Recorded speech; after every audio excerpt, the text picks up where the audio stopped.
नमस्कार भाई सभी को। मैं नरेंद्र आपके अपने YouTube चैनल युवा लर्निंग में आपका हार्दिक स्वागत करता हूं। तो हमारी क्लास चल रही थी, 3 क्लासेस हमारी हो चुकी हैं। आज हमारी चौथी क्लास होगी जिसमें कि हम विकास के सिद्धांत के बारे में पढ़ेंगे, यानी कि प्रिंसिपल ऑफ डेवलपमेंट के बारे में सीखेंगे कि कैसे कैसे विकास में क्या क्या इसमें फंक्शंस भी ऐड हो सकते हैं, क्योंकि फंक्शंस से रिलेट करता है ये। ठीक है, क्योंकि आप जब जैसे जैसे इसको समझते जाएंगे तो आपको पता लगता जाएगा कि हाँ ये चीज़ हमने सीखी है, ये चीज़ हमने पहले ही जानी है। जैसे कि यदि बात आ जाती है कि मैंने आपको बताया था विकास एक निरंतर चलने वाली प्रक्रिया है, यानी कि ये लाइफ टाइम चलती रहती है, यानी कि गर्भ से लेकर कब्र तक आपकी जो है विकास चलता रहता है। ठीक है, तो जो हमारी डेवलपमेंट है ये मैंने बताया था कि लाइफ टाइम प्रोसेस है, फ्रॉम वूम्ब टू टूम्ब, यानी कि गर्भ से लेकर कब्र तक, जब तक मृत्यु नहीं हो जाती तब तक विकास चलता रहता है। ठीक है, नॉट स्टॉपेबल। ठीक है, नॉट स्टॉपेबल यानी कि ये कभी नहीं रुकता। जैसे वृद्धि क्या होती है, वृद्धि एक टाइम पर आने के बाद रुक जाती है, और वो टाइम कौन सा होता है, मैच्योरिटी, यानी कि परिपक्वता पर आकर जो है वृद्धि रुक जाती है। लेकिन हमारा विकास क्या है, नॉट स्टॉपेबल, ये जो है रुकता नहीं है। यही बात कही गई है, विकास जीवन भर की प्रक्रिया है। ये एक सिद्धांत है, ये हम इसको पहला सिद्धांत बोल सकते हैं। कि मार्कर नहीं चल रहा, दूसरा देखते हैं। 1 मिनट में दूसरा मार्कर ले लेता हूं।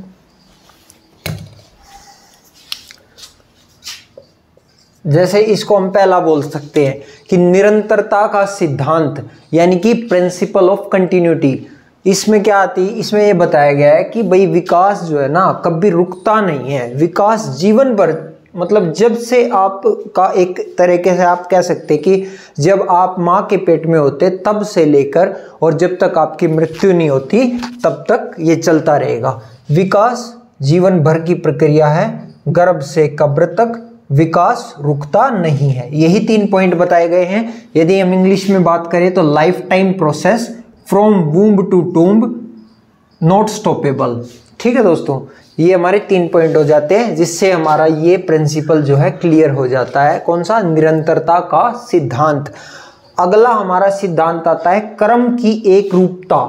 क्रम की एकरूपता का क्या अर्थ है कि भाई जैसे विकास है, विकास एक स्टेप बाय स्टेप चलता है। विकास ऐसा नहीं है कि भाई कभी मतलब किसी का अलग ग्रोथ की जो रेट, ग्रोथ और डेवलपमेंट की जो रेट है ना, यानी कि किसी का कम हो गया भाई, किसी का धीरे चल रहा है, किसी का तेज चल रहा है, वो तो चीज होगी अलग।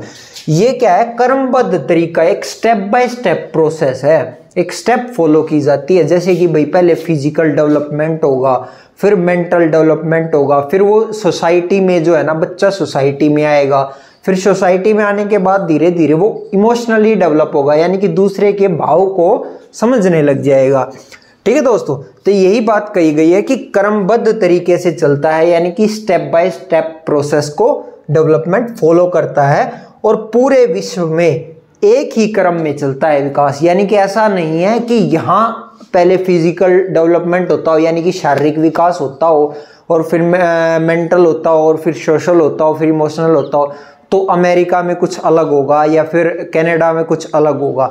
वहाँ भी इसी तरीके से होगा भाई, पहले फिजिकल, बच्चा पहले उठना चलना बोलना सीखेगा, फिर धीरे धीरे उसका मानसिक विकास होगा, फिर वो समाज में उठने बैठने लगेगा, समाज की बातों को समझने लग जाएगा, और उसके बाद वो अपने भाव भी बता सकेगा और दूसरे के भाव को भी समझ सकेगा। ठीक है, तो यही बात इसमें कही गई कि ये पूरे विश्व में एक जैसा होता है, यानी कि इसका जो प्रोसेस है, एक स्टेप बाय स्टेप जो प्रोसेस है, वो ऑल ओवर वर्ल्ड एक जैसी होती है। वही जैसे पहले शारीरिक, सभी पूरे वर्ल्ड में पहले शारीरिक विकास होगा, फिर मानसिक विकास पूरे वर्ल्ड में, फिर मानसिक विकास होगा। मतलब सब स्टेप बाय स्टेप प्रोसेस है, हर जगह ऐसे ही चलता रहता है। यही इंग्लिश में कहा गया है यूनिफॉर्मिटी ऑफ पैटर्न, यानी कि सेम स्टेप्स फॉर ऑल, सभी के लिए मतलब सेम स्टेप्स हैं। All over world same pattern है पूरे वर्ल्ड में। स्टेप बाय स्टेप प्रोसेस, ये एक स्टेप बाय स्टेप प्रोसेस है। ठीक है दोस्तों, तो हमारे 2 सिद्धांत जो है क्लियर हो चुके हैं। अब हम तीसरे सिद्धांत की ओर बढ़ते हैं, और तीसरा सिद्धांत क्या कहता है कि जो वृद्धि और विकास की जो दर है ना, उसमें डिफरेंस हो, वृद्धि और विकास की जो हर बंदे की देखो अपनी अलग अलग, हर बंदा अलग होता है, तो हर बंदे का अपना अलग विकास, अलग अपनी वृद्धि होती है। ठीक है, यानी कि ये तो हम पहले ही जान चुके हैं, कंफ्यूज मत होना भाई इसमें, ये तो हम पहले ही जान चुके हैं कि भाई फिजिकल, मेंटल और सोशल और इमोशनल सभी जगह एक जैसा पैटर्न फॉलो होता है, एक तरीके से ही विकास होता है। लेकिन रेट में जो है चेंजेस आते रहते हैं। यानी कि मान लो किसी बच्चे का, 2 बच्चे हैं, दोनों की उम्र सेम है, किसी का विकास जो है तेजी से हो रहा है, किसी का शारीरिक विकास तेजी से हो रहा है, किसी का मानसिक विकास तेजी से हो रहा है, किसी का स्लो रेट से हो रहा है। तो वही बात कही गई है कि भाई हर व्यक्ति की विकास की दर अलग अलग होती है, तीव्र और धीमा हो सकता है। यानी मैंने आपको बताया ना कि ये तेज भी हो सकता है विकास और धीरे भी हो सकता है। बताया 2 बच्चे हैं तो देखा होगा आपने, कोई ज़्यादा, किसी की ज़्यादा हाइट बढ़ जाती है, किसी की धीरे धीरे बढ़ती है। सेम ऐसे ही भाई किसी की जो मेंटल डेवलपमेंट, कोई बच्चा तो बहुत इंटेलिजेंट हो जाता है 5 साल की उम्र में, किसी बच्चे को टाइम लगता है। ठीक है, तो यही बात कही गई है, rate of growth and development is different for every person. ठीक है, may be slow and fast, ये भाई तेज भी हो सकता है और धीमा भी हो सकता है। ठीक है, तो ये सिद्धांत कौन सा था हमारा, difference of rate in growth and development. ठीक है, तो ये हमारे 3 सिद्धांत हो गए हैं, एक बार इनको नोट डाउन कीजिए, फिर हम आगे बढ़ते हैं।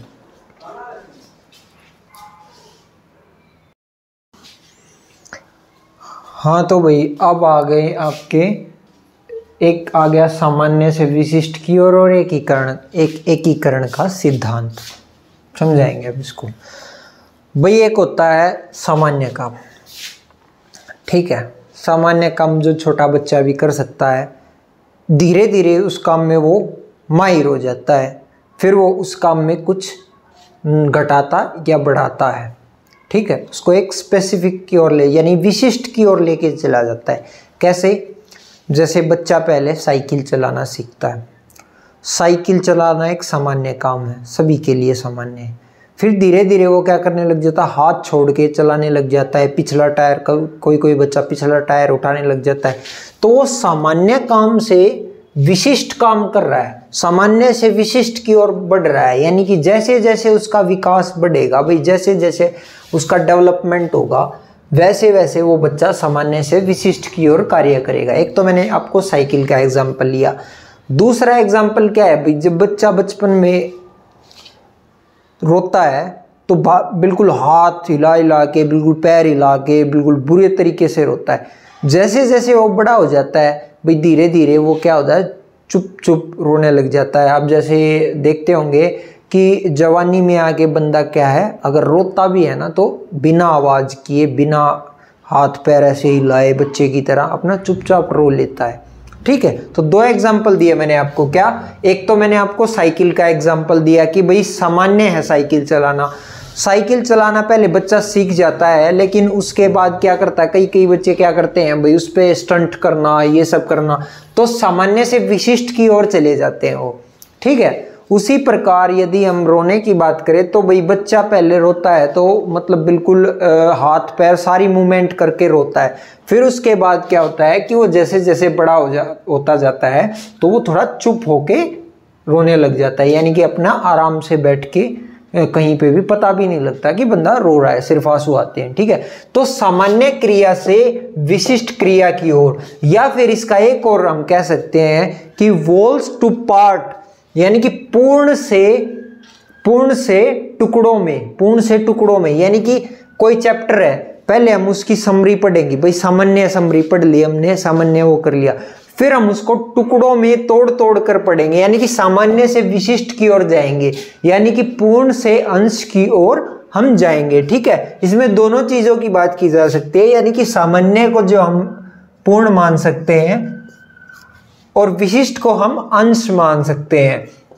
क्योंकि विशिष्ट जो स्पेशल काम होगा वो किस लिए होगा, वो स्पेशल काम एक चीज पे फोकस करके किया जाएगा, लेकिन जो जनरल जो काम होगा वो क्या होगा, पूरे का होगा। जैसे कि किसी पार्ट की या किसी लेसन की हमें कोई समरी पढ़नी है तो एक सामान्य काम है, फिर उसको टुकड़ों में बांट बांट कर उसके ऊपर फोकस करना, ये क्या है, विशिष्ट क्रिया है। यह इसका फिर एक और एग्जांपल ले सकते हैं हम कि जैसे भाई हम जो 10th करते हैं, 10th तक क्या करते हैं, नॉर्मल सबके सब्जेक्ट जनरल होते हैं, फिर उसके बाद क्या हो जाता है 11th 12th में arts commerce medical non medical हो जाते हैं, फिर उसके बाद बीएससी बीए बीकॉम हो जाते हैं, फिर उसके बाद क्या होता है, मान लो बीए कर ली आपने, नॉर्मली कर ली, फिर उसके बाद एक स्पेसिफिक सब्जेक्ट में जो है मास्टर डिग्री की आगे मतलब एडमिशन होते हैं, आगे ली जाती है, तो एक स्पेसिफिक सब्जेक्ट हो जाता है ना, तो सामान्य से विशिष्ट की ओर जाते हैं ना, जैसे जैसे हमारी डेवलपमेंट होती है। तो वही बात इसमें कही गई है कि भाई सामान्य क्रिया से जैसे जैसे हमारी डेवलपमेंट होगी, जैसे जैसे हमारा विकास होगा, सामान्य क्रिया से विशिष्ट क्रिया की ओर बढ़ेंगे, यानी कि पूर्ण से अंश की ओर जाएंगे। ठीक है, इंग्लिश में यदि बात करें तो general to specific, general activity से स्पेसिफिक एक्टिविटी की ओर जाएंगे, यानी कि फ्रॉम वॉल्स टू पार्ट्स। ठीक है, तो अब हमारा फिर आ जाता है डेवलपमेंट का जो प्रिंसिपल, एकीकरण का सिद्धांत, यानी कि एक साथ मिलकर, यानी इंटीग्रेशन आ जाता है। इसमें क्या होता है कि मान लो बच्चा है, बच्चा पहले क्या करता है, अपने हाथ ऐसे हिलाता रहता है, धीरे धीरे उंगलियां हिलाता है। ठीक है, फिर वो एक साथ मिलकर हाथ उंगली दोनों चीजों को हिलाना शुरू कर देता है, यानी कि डेवलपमेंट में एकीकरण का सिद्धांत आता है, यानी कि एक साथ मिलकर जब जैसे हमारे बॉडी के पार्ट वर्क करने लग जाते हैं ना, तो वो एकीकरण का सिद्धांत हो जाता है। जैसे कि पहले हाथ चल रहे हैं, फिर उंगलियां चल रही हैं, फिर एक साथ मिलकर दोनों चीजें चल रही हैं, तो ये एकीकरण के सिद्धांत के अंदर आ जाता है, यानी कि प्रिंसिपल ऑफ इंटीग्रेशन के अंदर आ जाता है। यही बात मैंने एग्जाम्पल में, ये एग्जाम्पल है भाई, इसीलिए इंग्लिश मीडियम में नहीं लिखा है, सिर्फ हिंदी में लिखा है, क्योंकि ये एग्जाम्पल है, समझने के लिए। पहले बच्चा हाथ हिलाता है, फिर उंगली, फिर दोनों हाथ और उंगलियां एक साथ हिलाता है, तो इसमें क्या है, इंटीग्रेशन है, यानी कि बॉडी पार्ट्स क्या कर रहे हैं, एक साथ मिलकर वर्क कर रहे हैं। ठीक है, इसी को बोलते हैं भाई प्रिंसिपल ऑफ इंटीग्रेशन। ठीक है, ये एग्जांपल मैंने दिया है, इसीलिए इंग्लिश में नहीं, क्योंकि ये समझने के लिए है। ठीक है दोस्तों, नोट डाउन कीजिए।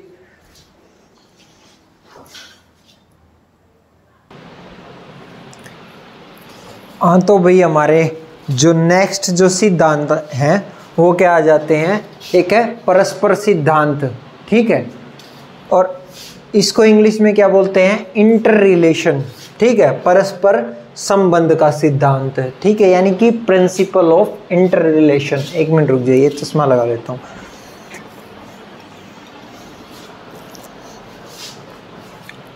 हाँ, तो ये आ जाता है परस्पर संबंध। परस्पर संबंध क्या, जब मैंने आपको जब डेवलपमेंट कराया था क्या बताया था कि जो डेवलपमेंट के 4 पार्ट्स होते हैं, यानी कि 4 टाइप्स होते हैं या 4 आयाम होते हैं। ठीक है, इसमें क्या, पहला क्या होगा, शारीरिक विकास, दूसरा मानसिक विकास, तीसरा सामाजिक विकास और चौथा भावात्मक विकास।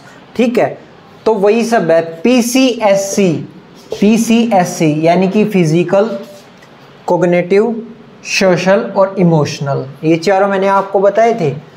आप जो मैं बोल रहा हूँ ना, उसको आप अपनी भाषा में लिख सकते हैं ताकि आपकी समझ में आ जाए, क्योंकि ये लिखोगे ना आप कि 4 आयाम एक दूसरे से संबंधित है तो आप भूल जाओगे। आप अपनी भाषा में नोट डाउन कीजिए, आप अपनी भाषा में वीडियो रोक के लिख लिया कीजिए कि भाई शारीरिक, बार बार लिख लिया कीजिए जब भी बात आएगी। मैं आपको कोड वर्डिंग में समझाऊंगा, क्योंकि बार बार लिखना जो है बोर्ड पे पॉसिबल नहीं हो पाता, इसलिए आप लिख लिया कीजिए। देखो, इसमें 4 आयाम है जो एक दूसरे से संबंधित है। ये मैंने आपको बताया था कि भाई वो एक दूसरे से संबंधित है, एक दूसरे पर निर्भर करते हैं, वो एक दूसरे पर इंटरडिपेंडेंट है। ठीक है, वही पीसीएससी, फिजिकल, कॉग्निटिव, सोशल और इमोशनल, ये चारों जो है एक दूसरे से संबंधित है। मतलब अगर ये नहीं होगा तो ये नहीं हो पाएगा, ये नहीं होगा तो ये नहीं हो पाएगा, तो ऐसे मतलब एक दूसरे से संबंध रखते हैं। ठीक है भाई, संबंध रखते हैं एक दूसरे से। 4 आयाम एक दूसरे से संबंधित हैं। फिर भाई हमारा नेक्स्ट सिद्धांत क्या है, अनुमान का नियम। अनुमान का नियम है भाई, हम अनुमान लगा सकते हैं ना, जैसे छोटा बच्चा होता है तो उससे अनुमान नहीं लगाते कि ये शरारती बनेगा भाई, कह नहीं देते शरारती बनेगा भाई, ये तो बड़ा शांत स्वभाव का बनेगा भाई, क्यों, उससे एक अनुमान लगा लेते हैं उसकी डेवलपमेंट के हिसाब से, भाई ये कैसा बनेगा, ये तो भाई लंबा जाएगा भाई, ठीक है, ये तो तगड़ा रहेगा भाई, तो ये एक हम अनुमान लगाते हैं ना देसी भाषा में, तो वही अनुमान का नियम क्या है, हमारा एक सिद्धांत है डेवलपमेंट का, यानी कि विकास का। देखो शैशवावस्था, शैशवावस्था के बाद आती है बाल्यावस्था, बाल्यावस्था के बाद आती है किशोरावस्था, किशोरावस्था के बाद क्या आती है जवानी, जवानी के बाद आता है क्या, बुढ़ापा। ये तो मैंने आपको अभी बताया, इसको मैं एक एक करके आगे समझाऊंगा कि क्या होती हैं ये चीज़ें, ठीक है। यदि इंग्लिश में बात करें तो ये प्रिडिक्टेबल है, यानी कि प्रिंसिपल ऑफ प्रिडिक्शन, ठीक है, ये प्रिडिक्टेबल है। प्रिडिक्टेबल में हम क्या कह सकते हैं कि भाई मैंने आपको एग्जांपल दिया था ना कि भाई पहले ही अनुमान लगा लेते हैं बच्चे की ग्रोथ को देखते हुए कि भाई बच्चा कैसा बनेगा, ठीक है, कि भाई शरारती बनेगा बच्चा तो भाई इंटेलिजेंट बनेगा बच्चा तो, ठीक है, तो वो सब चीज़ें। तो इसमें क्या आती, पहले होती है इन्फेंसी, इन्फेंसी के बाद क्या आता है चाइल्डहुड, चाइल्डहुड के बाद क्या आती है एडोलिसेंस, एडोलिसेंस के बाद क्या होता है अडल्टहुड, अडल्टहुड के बाद क्या आता है ओल्ड एज, यानी कि एक प्रोसेस है, ये सब की लाइफ में आती है। मान लो यहाँ पे आपका दी एंड हो गया तो भाई ये तो नहीं आएंगी, नहीं तो लाइफ अगर चलेगी तो सब की लाइफ में ये चीज़ें, ये दौर आता है। तो अनुमान लगा सकते हैं बच्चा क्या करेगा, यानी कि इन्फेंसी में हम अनुमान लगा सकते हैं बच्चा कैसा रहेगा, चाइल्डहुड में बच्चा कैसा होगा, और चाइल्डहुड से हम आगे का अनुमान लगा सकते हैं कि बच्चा कैसा बनेगा, ठीक है दोस्तों। अगर कोई डाउट रहता है तो भाई आप पूछ सकते हैं, आप कोशिश करेंगे कि भाई जल्दी जल्दी सिलेबस को कंप्लीट कराया जाए ताकि आप भी फ्री हों और अच्छे से अपना रिवीजन करते रहें, ठीक है दोस्तों। तो अनुमान का नियम, अनुमान लगाना आप समझ गए होंगे कि अनुमान, अभी जब बच्चा पैदा होता है ना उसके थोड़े दिन बाद यानी 1 साल का हो जाता है तो वो शरारत करता है, भाई बड़ा शरारती बनेगा ये तो, ठीक है, ऐसे अनुमान लगाते हैं ना। फिर वो 5-4 साल का हो जाता है, थोड़ा पढ़ने लिखने लग जाता है, वो जल्दी जल्दी सीखता है, तो उसकी ग्रोथ को देखते हुए क्या कहते हैं, बड़ा इंटेलिजेंट बनेगा भाई ये तो, है ना। तो ऐसे ही है। यदि परस्पर संबंध की बात करें तो 4 आयाम एक दूसरे से संबंधित है, यानी कि शारीरिक विकास, मानसिक विकास, सामाजिक विकास और भावात्मक विकास, ये चारों एक दूसरे से संबंधित है। यदि इंग्लिश में बात करें तो physical motor development, cognitive development, social development और इमोशनल डेवलपमेंट। मैंने आपको पहले ही बताया था, पहले दिन ही बताया था भाई ये चारों एक दूसरे से संबंध रखते हैं, यानी कि इंटर रिलेटेड है, एक दूसरे से संबंध रखते हैं, इंटरडिपेंडेंट है। इसको नोट डाउन कीजिए अभी।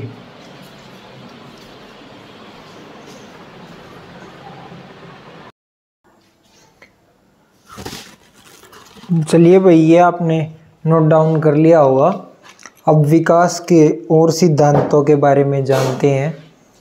भाई देखिए विकास की जो है ना एक दिशा होती है, ठीक है, विकास की एक दिशा होती है और वो दिशा क्या होती है, फिक्स होती है, निर्धारित होती है, यानी कि वो दिशा, ठीक है। विकास की एक निर्धारित दिशा है, वो आपको समझ में आ जाएगा कि भाई निर्धारित दिशा कौन सी होती है।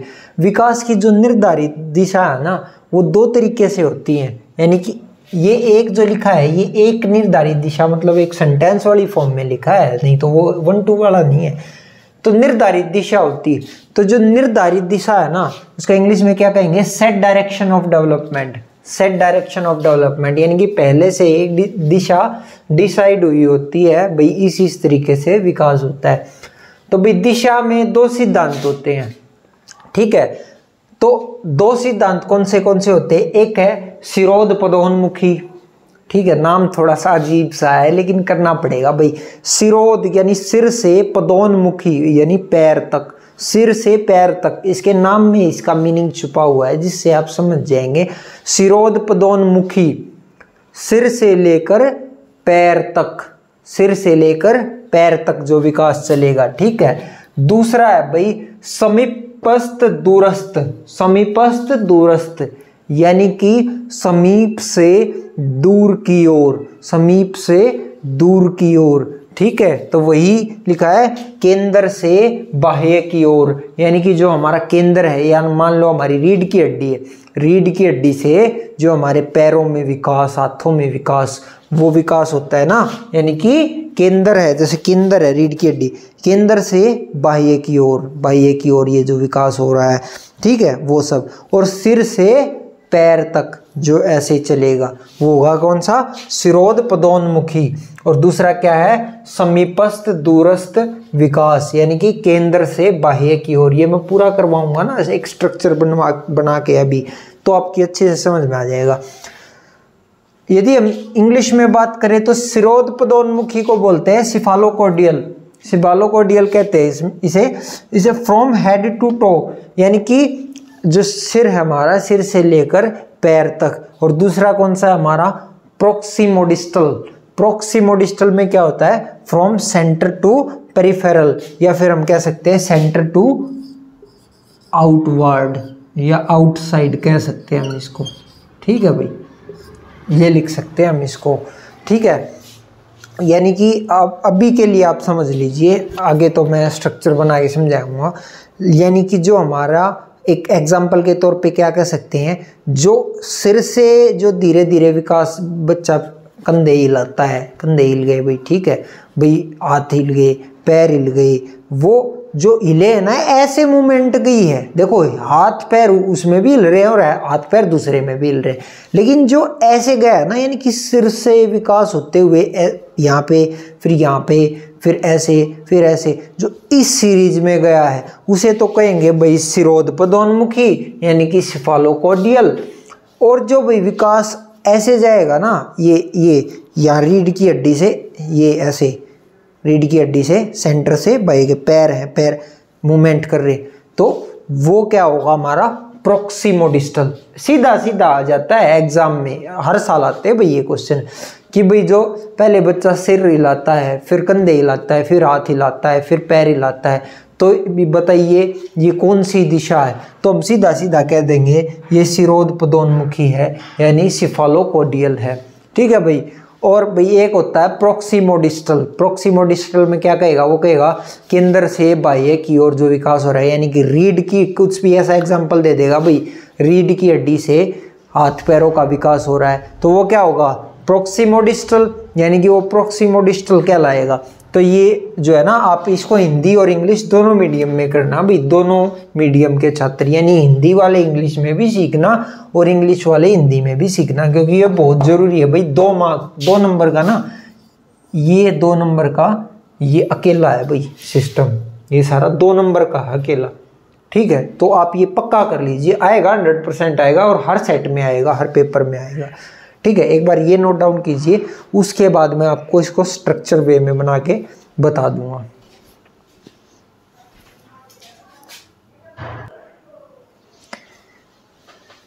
ये भाई फिलहाल हिंदी मीडियम में लिखा है हमने, ठीक है, लेकिन हिंदी मीडियम में किस लिए लिखा है, समझने के लिए लिखा है, ताकि आप समझ सके इसको, ठीक है। लिखवा तो मैं पहले ही चुका हूँ, ये समझाने के लिए। तो देखो भाई, ये इंसान, मेरी ड्राइंग थोड़ी सी ख़राब है, आप अपने ढंग से बना लीजिएगा, ऐसे सिर्फ समझाने के लिए। देखो भाई, एक बच्चा है, ठीक है, अब बच्चा खड़ा होना चाहता है, तो खड़ा होना चाहता है तो पहले उसका कंट्रोल कहाँ आएगा, यहाँ सिर पे आएगा कंट्रोल, ठीक है। सिर से फिर क्या होगा, सिर से कंट्रोल उसका आएगा कंधों में, कंधों में कंट्रोल आएगा, तो मतलब इस सीरीज में जाएगा वो, मतलब चलता जा रहा है ना ऐसे, पहले नंबर पे यहाँ कंट्रोल हुआ, यहाँ कंट्रोल हुआ, यहाँ कंट्रोल हुआ, फिर यहाँ कंट्रोल हुआ, ठीक है। तो ये क्या हो गया हमारा, ये हो गया हमारा सिफालोकॉर्डियल, ठीक है, यानी कि शिरोध पदोन्मुखी, ये सिर से पैर की ओर जा रहा है, ठीक है। एक डेवलपमेंट हमारा ये हो गया, यहाँ तक आप मान सकते हैं सिफालोकॉर्डियल, क्या, सिर से नीचे की ओर जा रहा है, ठीक है। दूसरा हमारा है कौन सा, प्रोक्सिमोडिस्टल। प्रोक्सिमोडिस्टल में क्या होता है कि जो हमारा बीच केंद्र बिंदु है ना, केंद्र बिंदु, ये सिर्फ ये ना भी जरूरी नहीं, केंद्र बिंदु यानी कि बीच का कोई भी पॉइंट, यानी रीढ़ की हड्डी मान सकते हैं हम, ये रीढ़ की हड्डी का पॉइंट हुआ, इससे जो पैरों में जो विकास हो रहा है ये क्या है, प्रोक्सिमोडिस्टल, प्रोक्सीमोडिस्टल, यानी कि इससे केंद्र से बाह्य की ओर, केंद्र से बाहर की ओर जो डेवलपमेंट हो रहा है। ये देखो मैंने इसके समझाने के लिए ये भी लिख दिया एरो के तौर पे, जो केंद्र बिंदु से जो बाहर की ओर जो डेवलपमेंट होगा वो तो होगा प्रोक्सीमोडिस्टल, और जो भाई हमारा सिर से लेकर नीचे पैर तक जो डेवलपमेंट होगा वो कौन सा होगा, हमारा सेफालोकोडियल। ठीक है, इसको हिंदी में कहते हैं सिरोधपदोन्मुखी, और प्रोक्सीमोडिस्टल को कहते हैं समीपस्थ दूरस्थ विकास। ठीक है, अब इसके कुछ पॉइंट है, जैसे सिर से पैर तक का विकास, मैंने बताया सिर से पैर तक का, ये पॉइंट वैसे तो पैर तक का विकास है, कंफ्यूज नहीं होना इसमें कि मैंने ये सिर्फ समझाने के लिए मैंने 2 हिस्सों में बता दिया है। वैसे तो मैंने आपको क्या बताया भाई, जो ऊपर से सिर से लेकर और नीचे पैर तक इस डायरेक्शन में जो विकास होगा वो तो होगा भाई अपना कौन सा, जो सेफालोकोडियल। ठीक है, यानी कि हमारा सिरोधपदोन्मुखी जो ये होगा। ठीक है, और जो भाई हमारा ये विकास होगा, अब ऐसे तो भाई रीढ़ की हड्डी से हाथों में भी विकास होगा।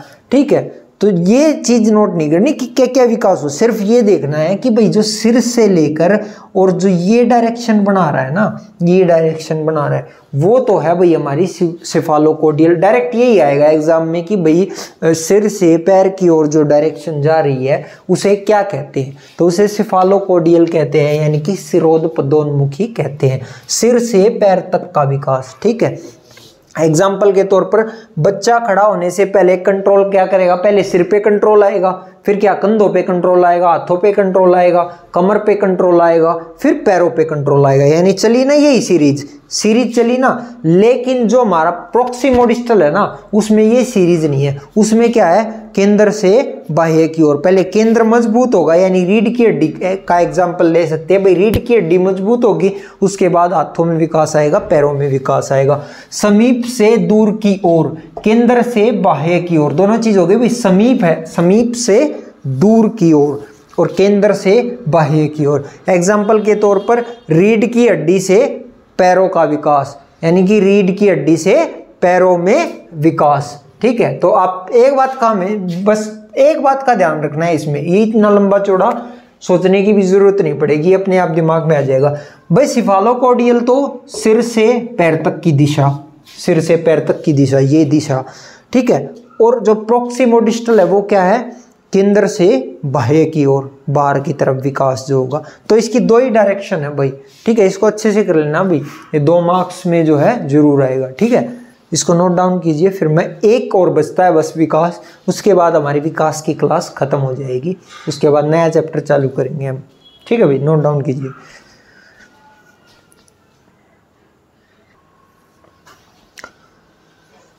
भाई हमारा विकास का जो आखिरी सिद्धांत है वो जान लेते हैं हम। वैसे तो छोटे छोटे 2 सिद्धांत भी कह सकते हैं उनको, और 2 बातें भी कह सकते हैं।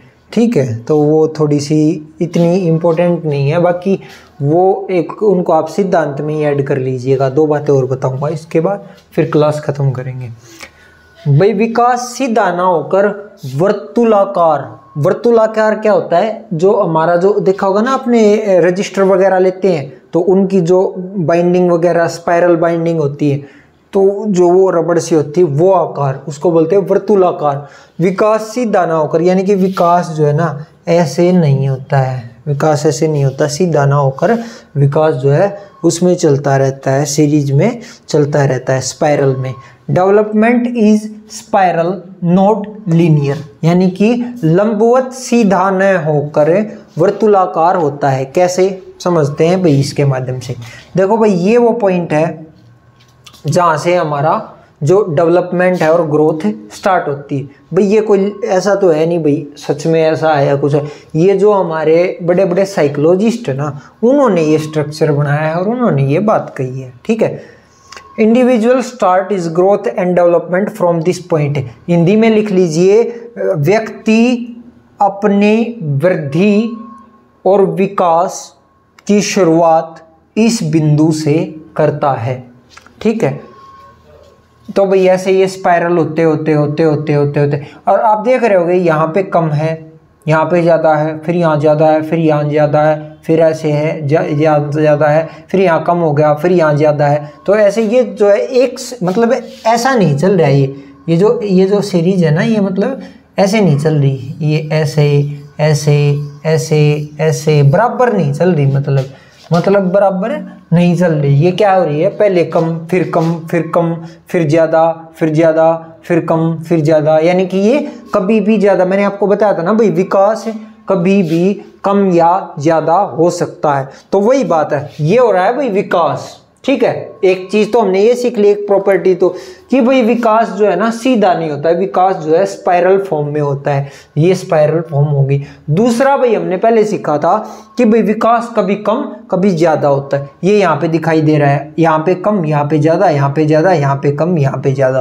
तो ये ऐसे होता रहता है। और इस बिंदु से जो है ना मनुष्य का जो विकास है वो शुरू होता है। विकास स्ट्रेट लाइन में नहीं चलेगा कभी भी, कभी कम कभी ज़्यादा, यही बात कही गई है कि ना तो स्ट्रेट लाइन में चलेगा और ना ये बराबर चलेंगी स्पाइरल, कभी कम और कभी ज़्यादा। ये लिखा है समटाइम्स मोर समटाइम्स लेस। ठीक है, तो दो बातें सीखने को मिले हमें इससे, क्या, एक तो विकास सीधा नहीं होता है, ठीक है, विकास सीधा नहीं होता है और स्पाइरल फॉर्म में होता है, और इस बिंदु से हमारा विकास शुरू होता है। और एक पॉइंट और कि भाई विकास कभी कम और कभी ज़्यादा हो सकता है। ठीक है, इसको नोट डाउन कीजिए। इसके बाद दो छोटी छोटी सी बातें बताएंगे और अपनी क्लास को और जो प्रिंसिपल ऑफ डेवलपमेंट है इनको ख़त्म कर देंगे। ठीक है दोस्तों, नोट डाउन कीजिए आप एक बार।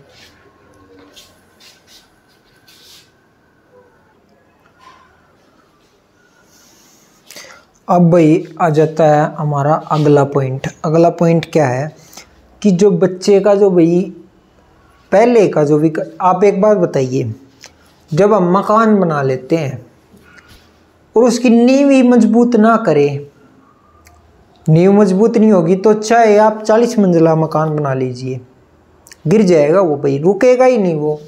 और यदि आपने नींव मजबूत कर ली तो आपका घर अच्छा चलेगा। सेम सिचुएशन भाई विकास की है। यदि बच्चे की जो है ना नींव मजबूत होगी ना, तो नींव मजबूत होगी तो जिंदगी भर उसका विकास अच्छे से होता रहेगा। ठीक है भाई, नींव मजबूत करनी है। यानी नींव मजबूत कब होगी, जब बच्चे का प्रारंभिक विकास होता है, यानी कि जो वो छोटा होता है। और आपको एक बात बता दूं, 5-6 साल तक बच्चे के दिमाग का 90% विकास हो चुका होता है। वो जो 10% बच जाता है ना, वो पूरी लाइफ टाइम होता रहता है। ठीक है भाई, तो वही अगर मजबूत होगा ना तो बच्चा, कहते हैं ना, मान लो कोई भी चीज़ है, यदि आपको उस चीज़ का बेसिक आ गया तो आप उस चीज़ को अच्छे से समझ पाएंगे, और बेसिक नहीं आया तो कुछ भी समझ में नहीं आएगा। ठीक है, दो एग्जाम्पल लिए मैंने आपके सामने भाई। एक तो मकान बनाने से पहले उसकी नींव मजबूत करते हैं, उसी प्रकार भाई बच्चे की नींव मजबूत करते हैं। जब वो बच्चा होता है ना, 5-6 साल की उम्र तक होता है, तो भाई उसका जो विकास होता है वो 90% जो है दिमाग का विकास हो चुका होता है। तो प्रारंभिक विकास ज़्यादा महत्वपूर्ण है बाद के विकास से।